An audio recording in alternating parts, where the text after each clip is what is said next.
জান্নাতের এই ঘটনাটা শুনে আপনি খুশিতে কেঁদে দিবেন।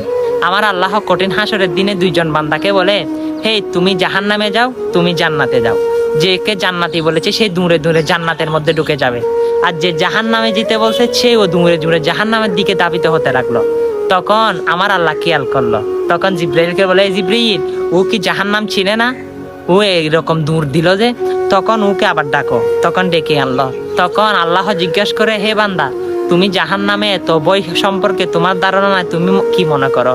তখন সে বান্দা বলে, আল্লাহ দুনিয়া থাকাকালীন আপনার কথা শুনি নাই, হাসরের ময়দানে কোটি কোটি নবী রাসূল এবং মাকলুকার সহ তাদের সামনে যদি আমি আপনার কথা শুনে যদি দৌড়িয়ে জাহান্নামে না যাই, কেমন দেখা যায়? আমার আল্লাহ বলে, হে বান্দা, তুমি দুনিয়াতে আমাকে এত ভালোবাসা দাও নাই, হাসরের ময়দানে এসে এত ভালোবাসা দিয়েছ, যাও সেটার স্বরূপ হচ্ছে তোমাকে আবার জান্নাতে পুনরায় দিয়ে দিলাম। সুবহানাল্লাহ। তখন দৌড়ে দৌড়ে তিনি